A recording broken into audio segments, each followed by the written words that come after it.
This week on the show, eBay is expanding their promoted listings cash grab to more countries. Canada Post narrowly avoids a strike, at least for the time being, and Trump's big, beautiful bill may give us some 1099-K relief.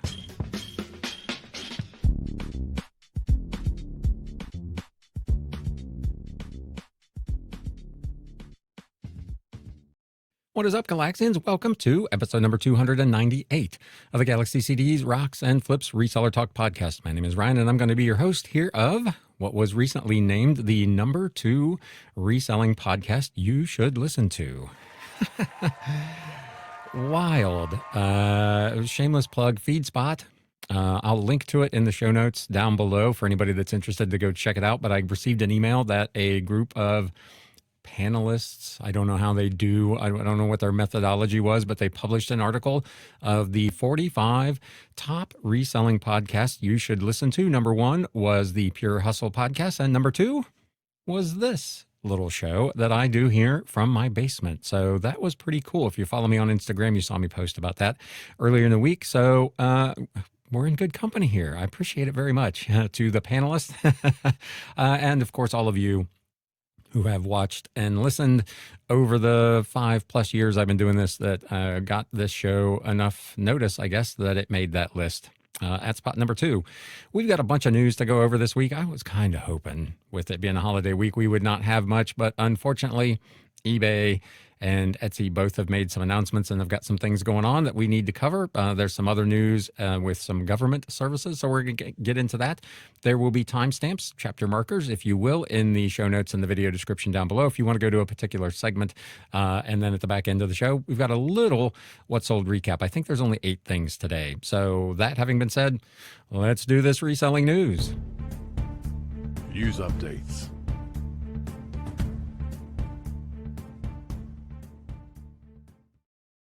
So we talked about this several months ago. This was initially rolled out in Germany, and we said at the time, I said at the time that Germany sometimes is a test ground for these things. eBay tries to roll them out, sees how they work, sees what the pushback is, and then decides whether to roll them out further. They have now decided to do that with their updated attribution on promoted listings. This article over on Value Added Resource, and of course these will all be linked in the show notes and the video description down below. eBay promoted listings ad attribution money grab expands to the UK, Australia, Italy, France, and Spain. eBay is making major changes to promoted listings ad attribution in those countries that will massively expand the number of sales which will collect ad fees as revenue-generating desperation grows. Seller in those locations were informed last week that promoted listings general cost ad fees will be assessed for any sale where any buyer clicked on the promoted version of an item, even if that isn't the buyer who ultimately ends up making the purchase. That will go into effect in those countries on June 24th. So in a nutshell, what is happening here is if you're running a promoted listings general campaign, I have been in the past, at least, a big proponent of the program. You are paying a little extra, but you're getting more exposure. In my case, it amounted to about a 30% bump in sales. So the program has worked for me up to this point. But essentially what's going to happen is, as a user of that program, if a potential buyer A on eBay clicks on my promoted listing in their search, anytime in the next 30 days that anyone buys that item on eBay, whether they click on an organic listing or also click on a promoted listing, the ad fee will be collected by eBay. Yeah, that's terrible.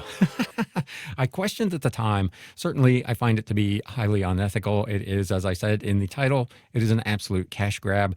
They are essentially collecting ad revenue for an ad that potentially did not even show to the ultimate buyer. Certainly, again, feel that that's unethical. I don't know, frankly, whether it's even legal. I'm, again, just a guy sitting in my basement. I'm not a lawyer, but that doesn't seem like it would pass the smell test to me. The point of these ads is to generate clicks and then sales. And if the person who did the clicking is not the person who did the buying, I find it very difficult to believe that eBay should be entitled to collect that ad fee. But that's the world we're going to be living in. To be clear, this is not coming just yet to the United States.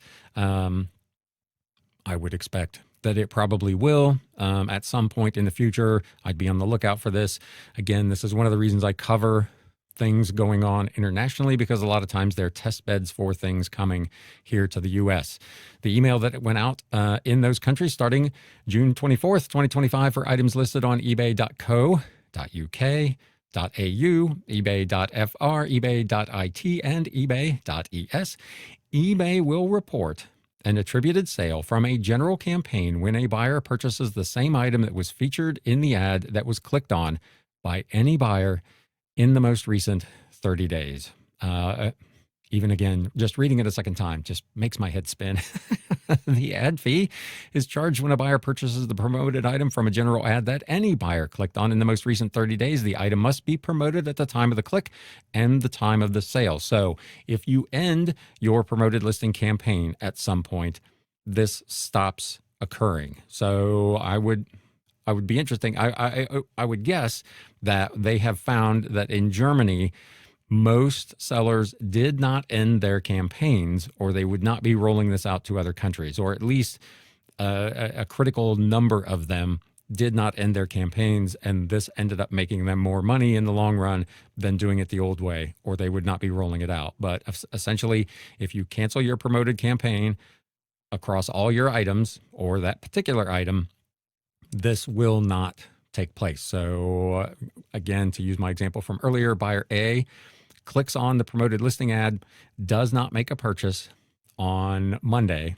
On Tuesday, I cancel my promoted listing general campaign and it is no longer valid. And on Wednesday, someone comes and buys that item.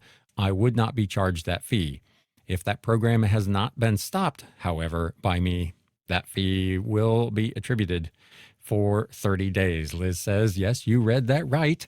If an ad for an item has been clicked on by any potential buyer in the last 30 days, the seller will be charged the ad fee when that item sells, even if it ends up being purchased by a completely different buyer who never clicked on the ad. Let me know in the comments. We went round and round with this before a couple of months ago, like I said, when this was initially rolled out in Germany, but I am very curious what your feedback is on this, especially if you happen to be in one of the countries that's going to be affected by this. I know we've got quite a few listeners in the UK and in Australia in particular. So please let me know what your thoughts are on this. What do you plan to do? Are you using promoted listings currently? And will this sway you to potentially not do that in the future or make adjustments to your rate? Again, this isn't coming to the US just yet, but I have been thinking about this, anticipating that it probably will at some point. I'm still not sure what I would do because, again, as I've said repeatedly, the promoted listing campaign has worked for me. It has netted me approximately a 30% increase in sales, so it has certainly been worth doing. My experience, however, would indicate that this will probably lead to a significant increase in the number of items, clearly, that are being attributed to an ad, but that are not really ad-related sales. So it's going to cost me more money to continue. If I lower my rate, the rate that I'm paying, the 5%, 7%, whatever it is you're doing, you run the risk of having less exposure, but still paying more money because all of those clicks are going to count. This is a really tough one to decide how you want to handle. And again, I would appreciate any feedback, any comments that any of you have about what you think you're going to be doing. They go on to say eBay will then be collecting their normal final value fee percentage as well as the ad rate percentage on that increased product price, giving them a larger take rate on the total sale than they would have otherwise. So really interesting stuff. The wording of this update is a little confusing in the way it uses buyer. For clarity, eBay really should have simply said user, as anyone with an active account in good standing is a potential buyer, even if that account historically has only been used for selling. Not to mention that even those who don't have an account registered and are just browsing the site, still not logged in, can and do click on promoted listing ads. So again, this is an issue where I, as a seller, and I try really hard not to do this, but I'm doing comp research, and I click on a promoted listing, that's going to now count against that seller for the next 30 days, even though I was not a potential buyer. I was simply doing product research. So you can see where this could be a little bit messy. Many sellers have raised concerns about the prospect of click fraud, other sellers maliciously clicking on a competitor's ad to trigger ad fees on subsequent sales, which is an understandable fear. I wish I had that kind of time. That's not something I would consider doing anyway. I try to be an ethical human being, so that's not something I would do. But it is certainly something that could happen, even in the case that I just mentioned, totally accidentally, where you've just clicked on it while trying to do some product research. eBay has said they have systems in place to detect and mitigate click fraud, but what about non-malicious, but still no intent to buy clicks, like the example that I just gave? eBay also recently made a change that moves category breadcrumbs, which used to be displayed at the top of the page, down to the bottom, forcing users to scroll past many rows of those ads in the process. So a lot going on over there. This rolls out next month to buyers in those, or to sellers rather, in those countries. So please let me know in the comments down below what your take is on this, what you'll be doing, if anything, to change your plans if you are currently using the promoted listings general campaign. Again, for my part, this is nothing but a cash grab. They are collecting fees for something that they essentially are not doing, potentially.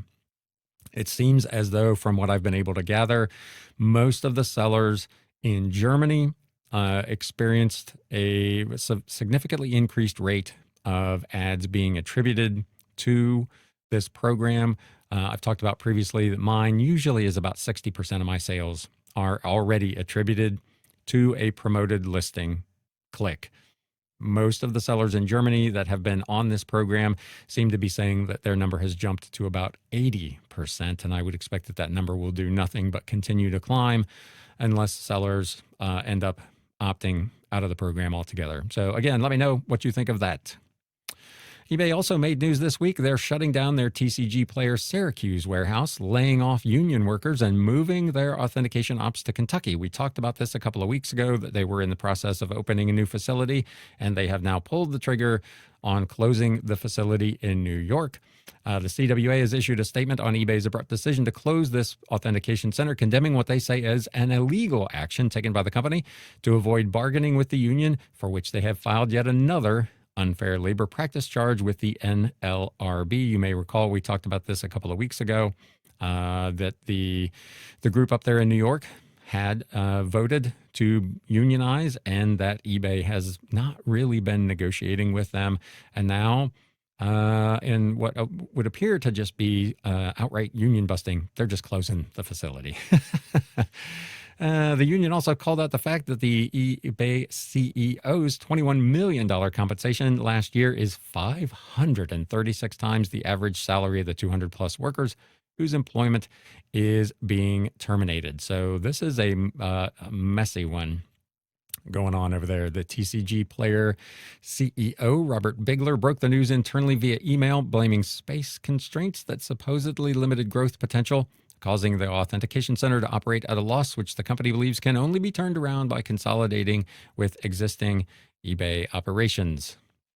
Call me cynical, but isn't that convenient? It's, of course, noteworthy that eBay's other authentication facilities in New York, New Jersey, or Nevada were apparently not previously considered, and the decision to consolidate was only made after eBay opened this new facility in a lower wage right-to-work state, which we talked about a couple of weeks ago, raising questions about whether other warehouses may soon be deemed in need of similar consolidation. So this move is coming.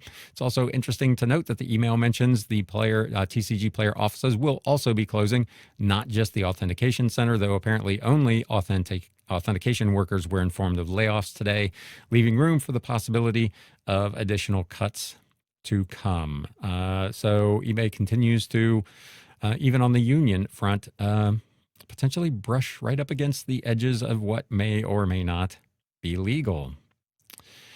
On a better note, if you're interested in eBay Open, ticket registration is now open and available. It is pretty limited. I was watching Mike Metko Meetups show the other day, and I think he indicated that there were about 1,500 total tickets being made available. This article on E-commerce Bytes says that eBay expects about 1,300 sellers to show up in August.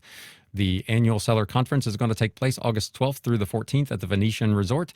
eBay is charging $295, which does not include lodging for attending in person, and sellers, of course, can attend virtually at no charge. The in-person ticket price includes the ability to schedule one-on-one meetings with an eBay account manager or a member of the global customer experience team. It also includes access to the 3-day event, including the keynotes, breakout sessions, expo hall, happy hour, and closing party, hosted meals, and of course, eBay swag. Speaking at the event will be some familiar names, including the CEO, Jimmy Iannone, Jordan Sweetnam, Xiaodi Zhang, Don Block, Adam Ireland, Andreas Stairs, and more. Many of those people have appeared previously on the eBay check-ins that they do quarterly. So these are some familiar faces. There will also be some less familiar executives, including Elizabeth Rommel, who's the general manager of global seller development, Avriti Kandrui, if I said that right, Matal, VP of payments, which would be interesting because they have made some moves on the payment side, and more. They expect over 1,300 sellers, including, quote, top business sellers, to attend in person to hear eBay leadership talk, and various eBay teams to participate. It expects over 8,000 sellers to attend virtually. Let me know in the comments down below if you're watching on YouTube or listening over on Spotify. Do you intend to go, or do you intend to watch some of this, if not all of it, from the comfort of your home? Etsy's rolled out some changes to their website. They continue over the last few months to make a lot of changes and improvements over there. And they are also going to have, I mentioned this last week on a show, what they're calling a fireside chat for trust and safety that I'll be attending on Wednesday. So next week we'll have some updates on that. But they're taking on shipping strategies, order earnings, trust and safety with some new updates and upcoming events. They're introducing new tools to help sellers manage shipping and order processing, and inviting us sellers to a fireside chat with the trust and safety execs. Again, I am going to attend that. I believe that is this coming Wednesday. First up, sellers can now get granular with processing times, adding specific profile to product variations to give buyers more accurate delivery estimates. They said add unique processing times to each variation you offer. These settings can be managed from the listing page or in a new section of shipping settings called Processing Profiles. Just like a shipping profile lets you assign shipping details to multiple listings, a processing profile lets you set a processing time for multiple listings or multiple variations. Your processing profiles will either have a ready-to-ship or made-to-order label based on your listing details. These labels are not yet visible to buyers. Review your processing profiles and add them to your listing variations. We've created processing profiles based on your current listing details. Head to your shop manager to review them. We'll walk you through it, and you can make any adjustments there. Then, if you want to assign a processing profile to a listing variation, head to your listings to make that update. For step-by-step instructions, go to Etsy's Help Center. We'll start using your variation level processing times on May 27th to show shoppers an accurate estimated delivery date. So make any updates to your processing times before that date. Shipping profiles where processing times used to live still exist, but they now include only shipping details like carrier, origin, zip code, and anything related to shipping prices. If you're not seeing these changes in your shop yet, or if you use a third-party platform to manage any of your shipping processing settings, these options should be available soon. So some changes over there. I noticed on my listing screen, there is now a new line where it says handling time or processing time. Mine was set by default to what I had my shipping processing time, which is 1 to 2 business days. So it seems to be doing a decent job of taking the information that's already there and then correctly plugging that into this new profile. So at least from that standpoint, seems to be working. They're also giving sellers a clearer picture of their order earnings with a post-purchase summary that shows a breakdown of fees and other costs that may be deducted from an order. This new order earnings breakdown is designed, they said, to give you a better understanding of how much you make on every order. That way you can feel more confident pricing and shipping your items as competitively as possible.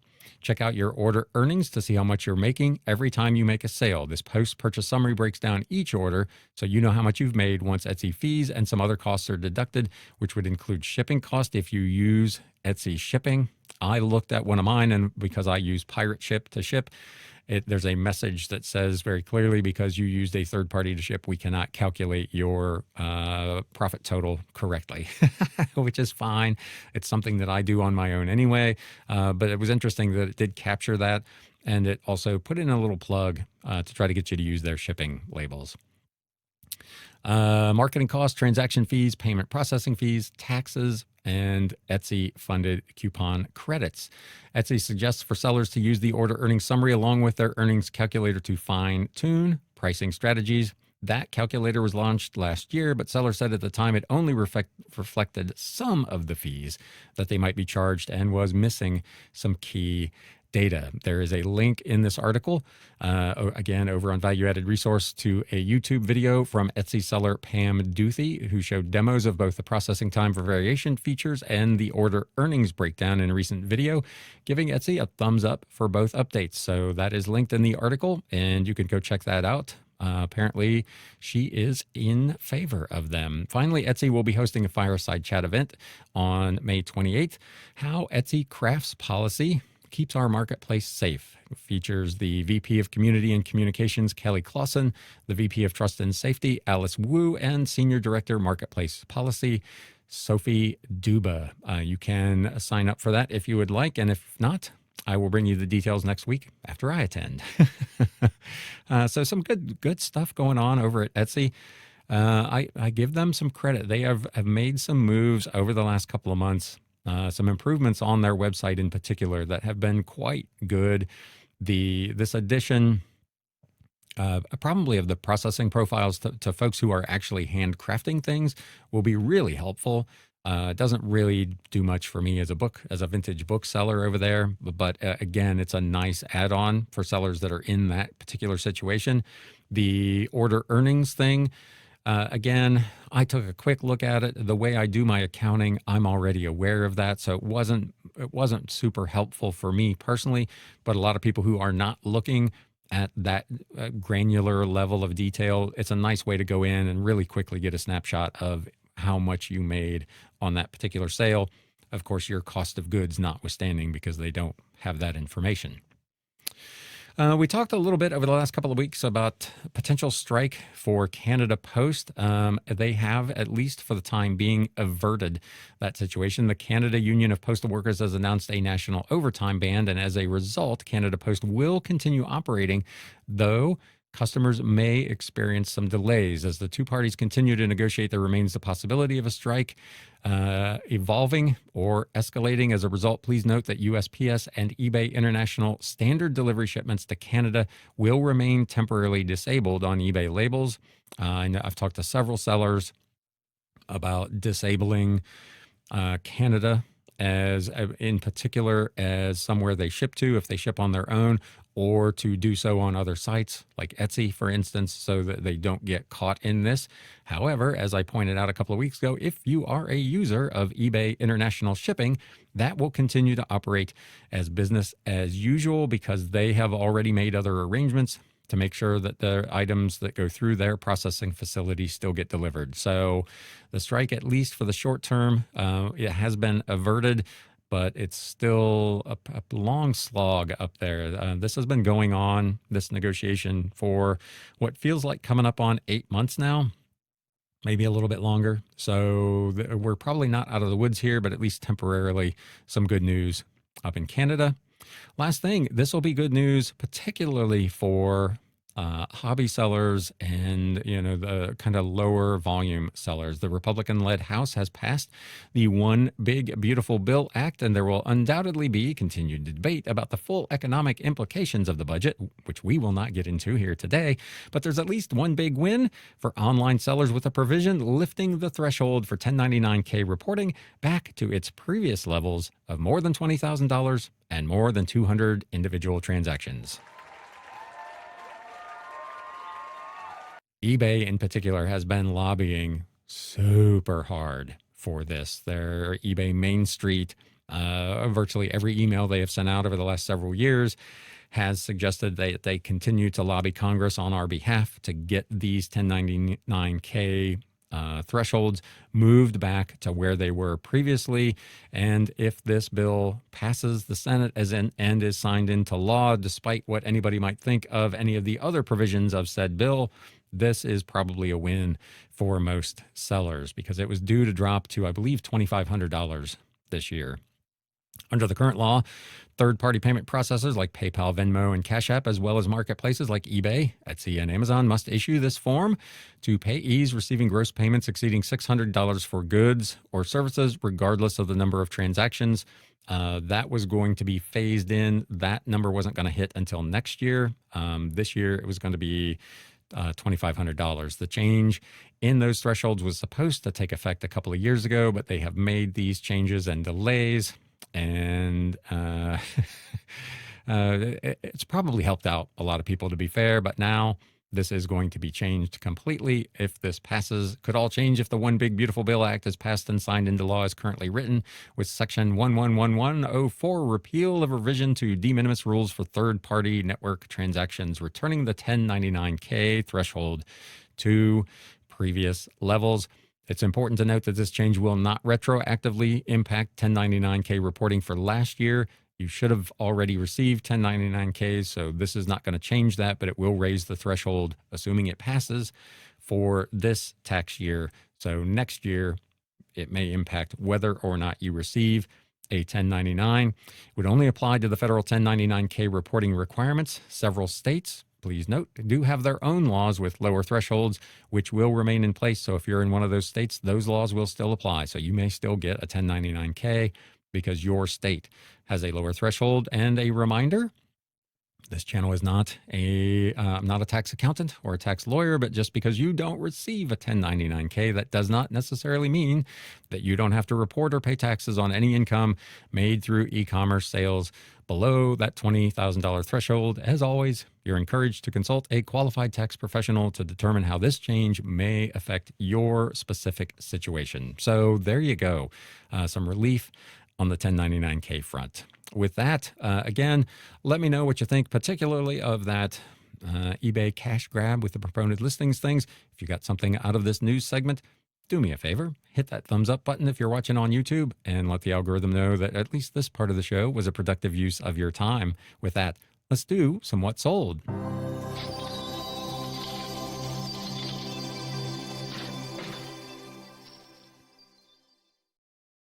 Like I said, I think I've only got 8 here, and a couple of them, if you joined me on Friday for my What Sold and Let's Ship live, which is kind of a new feature we're doing here at the Galaxy. A couple of these were in that as well. That will be a new segment. If I'm not outsourcing, I'll probably do a live every Friday in addition to my Wednesday live. The Wednesday live is always at 11 a.m. Eastern. The Friday one, I'm going to kind of move around to accommodate different people in different time zones that may want to participate. The first one we did, I think, at 9 a.m. Eastern. This past week was at 1 p.m. Eastern. We'll probably do that again next week, barring something unforeseen, but that's kind of the plan for now. 3 shows a week, the regular Monday Reselling News podcast, and then 2 lives, Wednesday and Friday. So this first item sold over on Etsy. If you were here Friday, you've seen this already. Japanese woodworking tools, their tradition, spirit, and use by Toshio Odate, a hardcover in its dust jacket in really nice condition. This was part of a warehouse pick that I did a couple of weeks ago. I'm into this for $1.36. Really neat piece, almost coffee table sized book, listed for $24.99 and sold on Etsy at 10% off for $22.49 plus shipping. I paid $3.03 in fees. This did sell through Etsy's offsite ad program, so $4.29 for the offsite ad fee. $16.96. My total costs, including purchasing the item, net profit $13.81. Sale over on eBay. This took about 48 hours to sell. Really neat piece. This was the only one listed on eBay that was actually a paperback. This was Dynamic Self-Defense based on Kenpo Karate by a guy named Sam Allred from 1967. Illustrated paperback.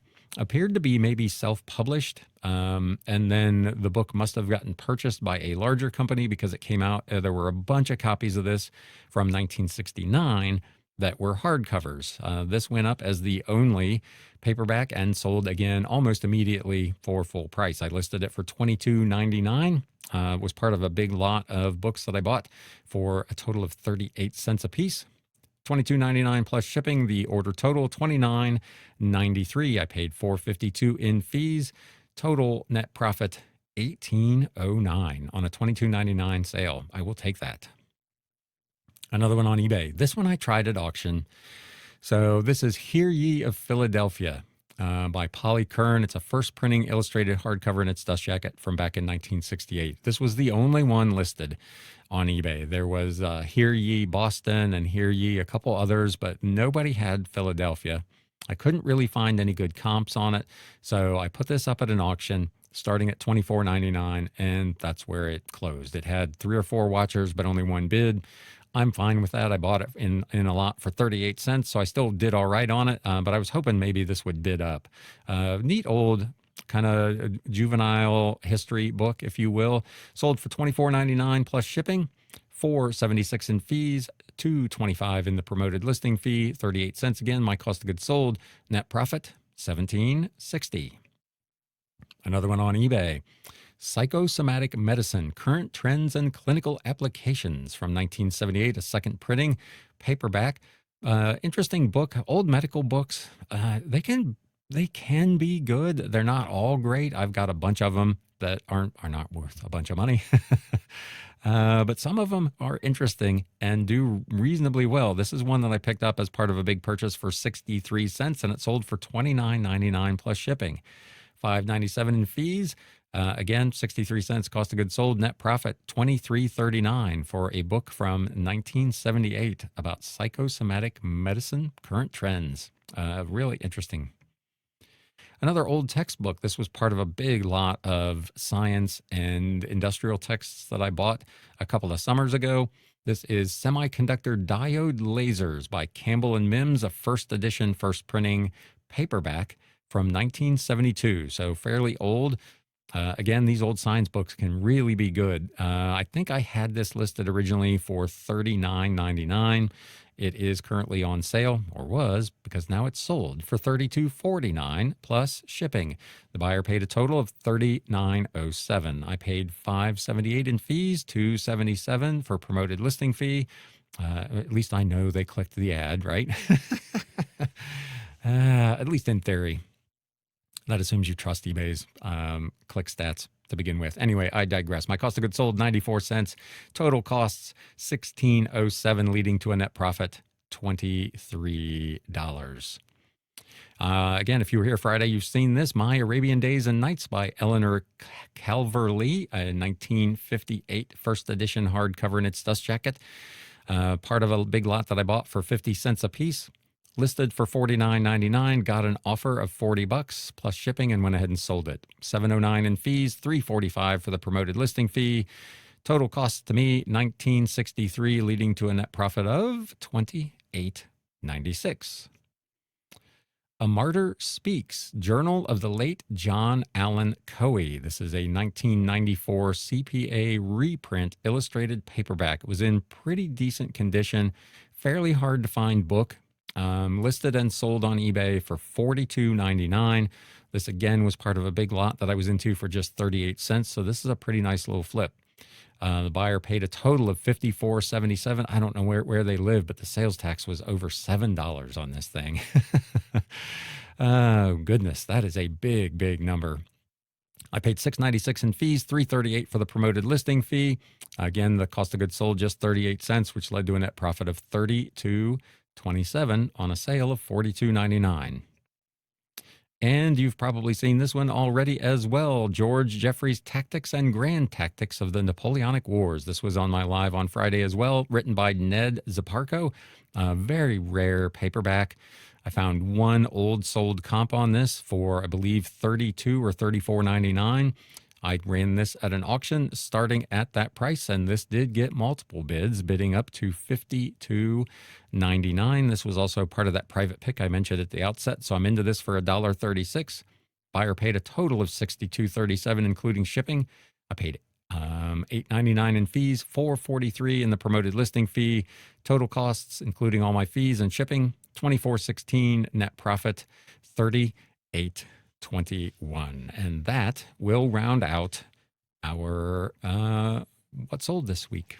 Pretty mediocre week. If you follow me over on Instagram at Galaxy CDs Rocks, my Saturday recap, I talked about pretty off the boil in terms of total sales. I think it was 83 listings maybe total that sold across 3 platforms. If you caught the live on Wednesday, you'll know that I'm temporarily on hiatus over at Whatnot. So I didn't, of course, have any sales there because I didn't do any shows. Still on the fence about what I want to do there. We did talk about that again on Friday in the live. So haven't totally written it off, but I'm not currently active over there. I did, I think, 6 sales on Etsy, which was a little off as well, and a whopping 1 sale on Mercari. So not a fantastic week. Some decent sales, but nothing, not a lot of them for last week, which is not uncommon as you kind of lead into the Memorial Day weekend. You've got graduations, kids getting out of school, people having to make plans for what they're going to do, starts of summer vacations, starts of the holiday weekend, and all that. So I'm not all that surprised that business has been a little off. I'm recording this on Saturday afternoon, and I've got, I think, 3 sales all day today, Saturday, on eBay. So I expect that trend will continue probably through the weekend and into early next week before things get coming back to anything like normal. Let me know what your thoughts are on that, how your sales are going. How was your week? I hope everybody has a terrific holiday weekend. Hopefully sales pick back up pretty quickly. As always, please comment. Let me know what you think of any of the news here. Do me a favor, hit that thumbs up button. And of course, if you're not currently a subscriber or a follower of the podcast or a member of the YouTube channel, please consider doing that as well. Would love to have you on board. With that, thank you as always for spending a little bit of your time with me. And until next time, my friends, it's time to sell. Thanks, guys. You have been listening to the Galaxy CDs Rocks and Flips Reseller Talk podcast. Thank you so much for tuning in, and we will catch you again next time.